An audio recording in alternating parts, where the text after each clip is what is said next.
Olá, já parou para pensar que na Justiça do Trabalho aqui no Brasil, um empregado ou mesmo um empregador pode ir lá defender o seu direito sem precisar contratar um advogado? Pois é, existe essa possibilidade sim, é o chamado jus postulandi. Parece ótimo, né? Simplifica as coisas, mas, assim, essa autonomia toda tem limites bem claros. Exatamente. E é justamente sobre esses limites que a gente vai conversar hoje.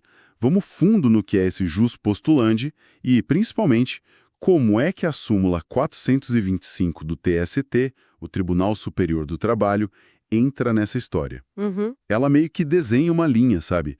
Dizendo, olha, até aqui você vai sozinho, mas daqui para frente, aí precisa de um profissional. É isso mesmo. A gente levantou aqui várias análises, textos sobre essa súmula 425. E a nossa missão hoje é entender essa linha divisória. Quando é que o advogado vira peça obrigatória na Justiça do Trabalho e por que o TST decidiu que seria assim? Ok? Vamos lá desvendar isso. E olha, entender essa regra é crucial, viu? Não só para quem está pensando, vou usar o jus postulandi, mas para qualquer um que lida com direito trabalhista. Saber onde essa autonomia acaba. Bom, isso afeta tudo, estratégia, chance de sucesso, especialmente lá na frente no processo. Certo. Então vamos começar pelo começo mesmo. O que é exatamente esse termo jus postulandi? Então, de forma bem simples, é a capacidade que a lei dá para a própria parte, sabe? Seja o empregado ou o empregador, de agir diretamente no processo, sem precisar de um advogado representando. A base disso está lá no artigo 791 da CLT. Ah, o famoso 791 da CLT.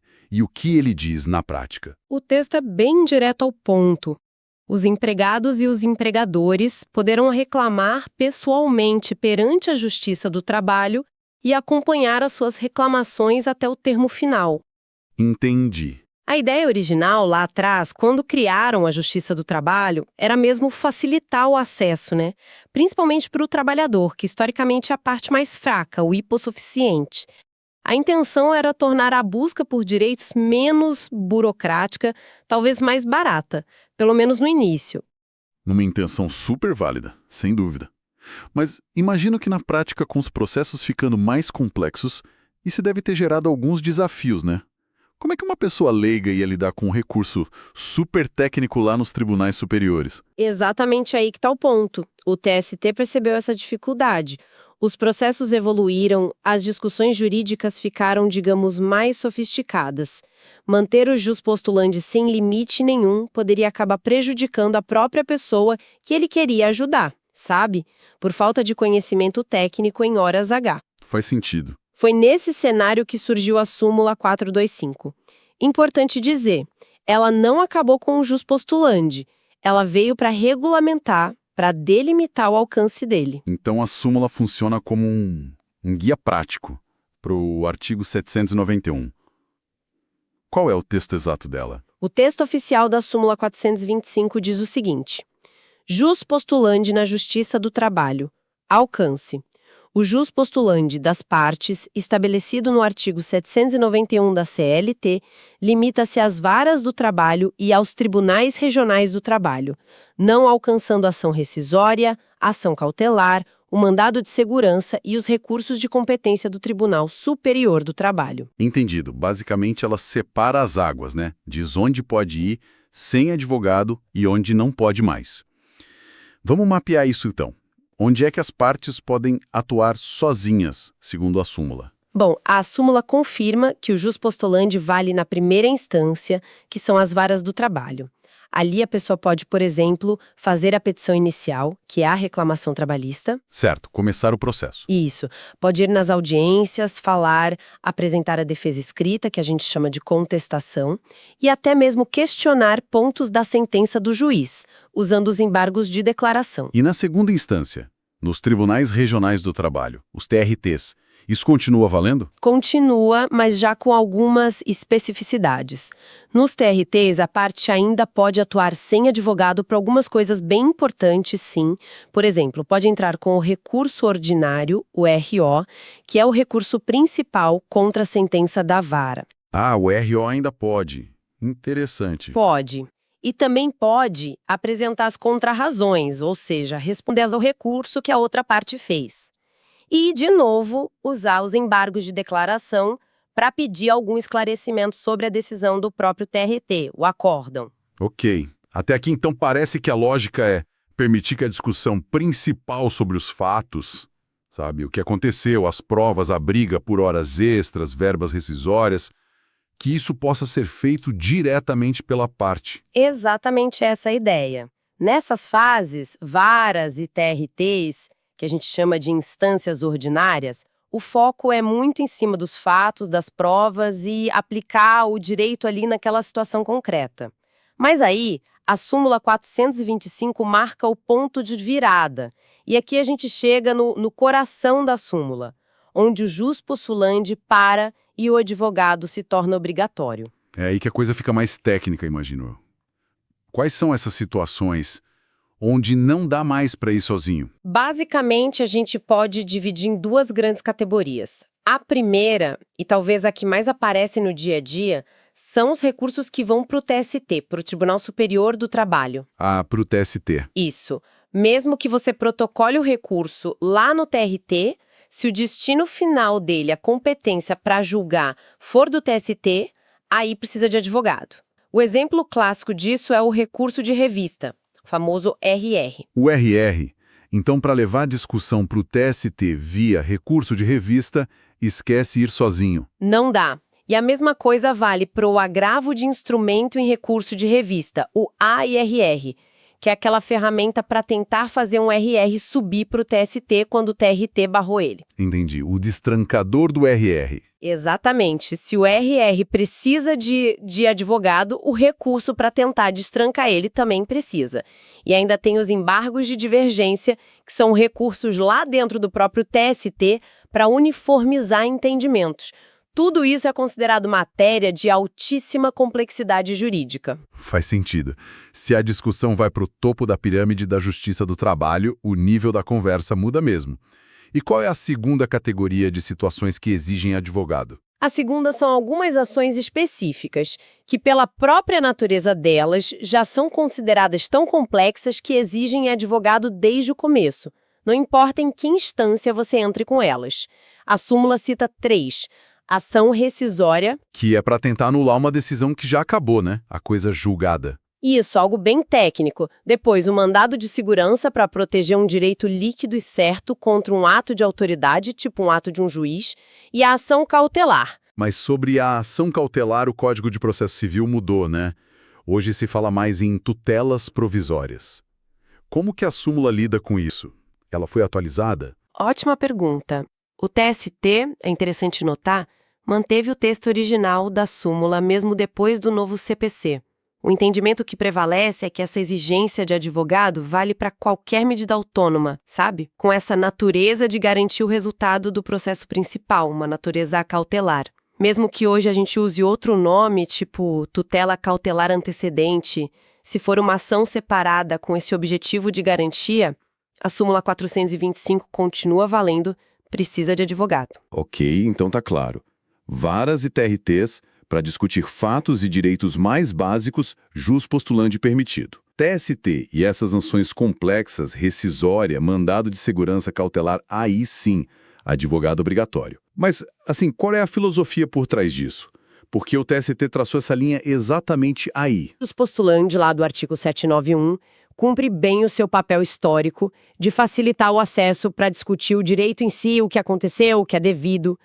Nas instâncias ordinárias, vara e TRT, o foco é muito analisar os fatos, ouvir testemunha, ver documento, aplicar a lei ali no caso. Certo. Só que quando o processo sobe para o TST via recurso de revista, por exemplo, ou quando você entra com uma ação rescisória, a natureza da discussão muda, e muda muito. Muda como exatamente? Deixa de ser uma briga sobre o que aconteceu e vira uma discussão quase puramente técnica, sabe? Sobre, será que a lei foi aplicada certo? Será que violaram a Constituição? Tem divergência entre tribunais sobre essa lei federal? Essa decisão que eu quero anular tem um vício formal gravíssimo. Entendi, é outro nível de debate. É outro nível, são debates que exigem um domínio de jurisprudência, de doutrina, das regras processuais específicas daqueles recursos. É um conhecimento que, vamos ser sinceros, a parte leiga geralmente não tem. A súmula, nesse ponto, acaba funcionando até como uma proteção, né, para garantir que nessas fases super complexas, a parte tenha uma defesa tecnicamente adequada, feita por um advogado.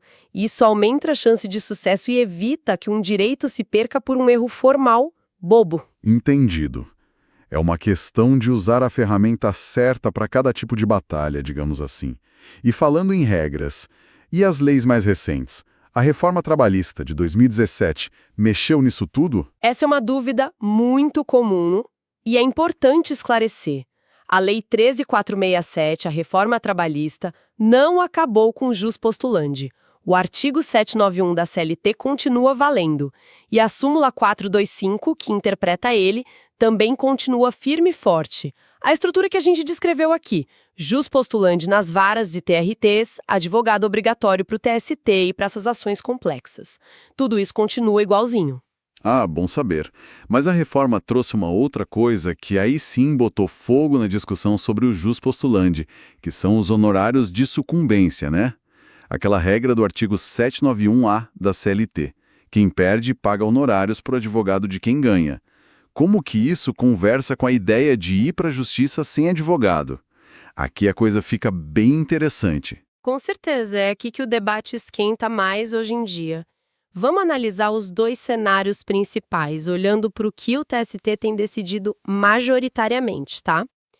Primeiro cenário: a parte usa o jus postulante, vai lá sozinha, sem o advogado e ganha a ação.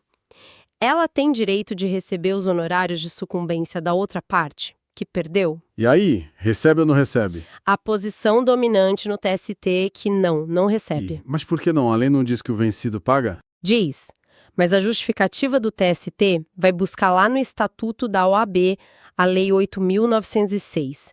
Essa lei diz que os honorários de sucumbência pertencem ao advogado. É uma verba pelo trabalho técnico dele.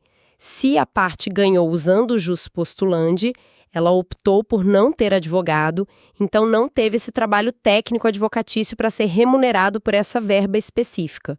Os honorários não são tipo uma indenização para a parte cobrir os custos dela, entende? São para o profissional. Tem várias decisões do TST nesse sentido. Ok, entendi a lógica para o caso de quem ganha sem advogado. E o contrário? A pessoa usa o jus postulante, vai sozinha e perde a ação. Ela tem que pagar os honorários para o advogado da outra parte, que ganhou. Nesse caso, a posição majoritária do TST é que sim, tem que pagar. O artigo 791-A da CLT, ele impõe essa obrigação à parte vencida. E a lei não faz nenhuma ressalva do tipo, mas se a parte vencida estava sem advogado, não precisa pagar. Não existe essa exceção. Nossa! Pois é, então perdeu o processo, mesmo atuando sozinha, nasce a obrigação de pagar os honorários de sucumbência para o advogado da parte vencedora. Claro, tem sempre aquela ressalva importante para quem tem justiça gratuita, né? Para essas pessoas, a obrigação fica suspensa, só pode ser cobrada depois se a situação financeira dela melhorar e dentro de um prazo. Clareou bastante essa parte dos honorários, que é bem confusa mesmo. E uma dúvida mais prática. Essa regra toda do jus postulandi com os limites da súmula 425, vale só para o empregado ou o empregador, a empresa, também pode usar? Vale para os dois lados. O artigo 791 da CLT fala empregados e empregadores, é expresso. E o TST aplica a súmula 425 de forma igual para ambos. Tanto o trabalhador quanto a empresa, pessoa jurídica mesmo, podem escolher ir sem advogado nas varas e nos TRTs. Mas os dois vão precisar de advogado para recorrer para o TST ou para entrar com aquelas ações específicas da súmula. A lógica da complexidade técnica não escolhe lado, né? Certo, isonomia total nesse ponto. E qual a consequência mais direta assim no dia a dia do TST quando alguém simplesmente ignora a súmula 425 e tenta, sei lá, recorrer sozinho para lá? O que acontece com o recurso? A consequência mais comum e quase automática é o não conhecimento do recurso. O cenário clássico é assim, a parte, seja o Zé ou a empresa X, perde lá no TRT. Aí barram o recurso de revista dela ali mesmo. Uhum. E inconformada, a própria parte, sem advogado, vai lá e protocola um agravo de instrumento, o AER, tentando fazer o AER subir para o TST. O que acontece quando esse agravo chega no TST? O que acontece? O TST nem olha o mérito, nem analisa se o AER tinha razão ou não. A decisão vai ser curtinha. Não se conhece do agravo de instrumento por irregularidade de representação processual. Ponto final. Caramba! Quer dizer que o recurso morre na praia só por causa da falta do advogado. Exatamente. O TST vai lá e cita a súmula 425. Diz que faltou um requisito básico para aquele recurso ser aceito, que é a capacidade postulatória. Para aquele ato específico entrar com um agravo de instrumento para o TST, a súmula exige advogado. Se o recurso está assinado só pela parte, para aquela instância, é como se ele nem existisse formalmente. É uma barreira que não dá para pular. A gente vê isso direto nas decisões. A ementa, o resumo já vem dizendo: recurso assinado pela própria parte, a ausência de capacidade postulatória, não conhecido. Nossa, isso mostra bem o peso e o impacto prático da súmula. E por ser tão decisivo assim, imagino que seja um prato cheio para quem estuda para concurso na área trabalhista ou para a prova da OAB, né? É aquele tipo de detalhe que derruba candidato. Sem a menor dúvida. É matéria carimbada em Direito e Processo do Trabalho. Nas provas objetivas, tipo primeira fase da OAB ou concurso para técnico, analista, o foco é testar se o candidato sabe o limite exato, onde o jus postulante acaba. Certo. Cobram muito as exceções, onde ele não vale. Uma questão típica pode dar uns cenários e perguntar: em qual dessas situações o advogado é obrigatório segundo a súmula 425? As pegadinhas clássicas são dizer que não vale para recurso ordinário, mas vale, que vale para recurso de revista, não vale. Ou aquela de que a reforma trabalhista acabou com tudo. Não acabou. E na prova prática, tipo a segunda fase da OAB, como que isso aparece? Isso crucial, porque a súmula pode definir qual a peça certa a fazer e até a própria justificativa para o advogado estar atuando ali. Imagina um caso clássico. O cliente Jonas foi sozinho na vara, perdeu, recorreu sozinho o RO para o TRT, perdeu de novo. Aí ele te procura advogado para levar o caso para o TST porque ele acha que o TRT aplicou a lei errado. Ok, cenário comum. O que o candidato na prova tem que fazer? Primeiro, identificar que o recurso cabível é o recurso de revista, o RR. E ponto-chave, justificar na peça por que ele está ali. Explicar que, por força da súmula 425, o Jonas não pode mais seguir sozinho, que a partir daquele momento, para tentar ir ao TST com o RR, a representação por advogado é obrigatória. A súmula vira fundamento da própria atuação profissional ali. Não é só um detalhe, é a razão de ser daquela peça naquele momento. Fica claríssimo, não é só uma regrinha. É um verdadeiro divisor de águas no processo trabalhista. Então, se a gente fosse resumir a ideia central aqui, o jus postulandi existe sim. Ele facilita o acesso à justiça do trabalho ali no começo, para discutir os fatos, o dia a dia da relação de trabalho. Mas a súmula 425 age como um filtro técnico. Ela diz, olha, quando a discussão vira puramente jurídica, muito complexa, especialmente quando bate na porta do TST ou em ações muito específicas, aí precisa de advogado para garantir a qualidade técnica da defesa. É isso. Perfeito, resumiu muito bem. Se a gente olha para o sistema como um todo, essa divisão tenta equilibrar duas coisas importantes. De um lado, a acessibilidade, né? Permitir que as partes comecem a briga, discutam os fatos diretamente. E do outro lado, a efetividade da justiça. Exigir conhecimento técnico especializado quando o debate fica mais abstrato, mais difícil, lá nas instâncias superiores. É uma busca por equilíbrio, para ter um sistema que seja ao mesmo tempo acessível e tecnicamente sólido. E para a gente fechar com uma pulga atrás da orelha, voltando naquela história dos honorários. Se o TST entende majoritariamente que a parte que ganha, sem advogado, não leva os honorários de sucumbência, será que isso na prática não acaba meio que desincentivando o uso do jus postulandi, mesmo onde a súmula 425 permite? Como assim? Pensa comigo. Se você tem uma causa com boa chance de ganhar, Saber que, se contratar um advogado, você pode ter os honorários pagos pela outra parte no final, isso não pode ser um fator decisivo para você já contratar um advogado desde o começo? Mesmo podendo ir sozinho na vara ou no TRT, os honorários, nesse caso, virariam um fator que pesa contra a escolha pelo jus postulandi. Fica aí a reflexão, né? Como que as regras de dinheiro do processo acabam influenciando as regras sobre quem pode falar no processo? Excelente provocação para a gente terminar nossa conversa de hoje. Esperamos que essa análise mais a fundo da súmula 425 e dos limites do jus postulandi tenha sido útil e ajudado a esclarecer esse ponto tão importante do processo trabalhista. Muito obrigado pela conversa Eu que agradeço. e até a próxima.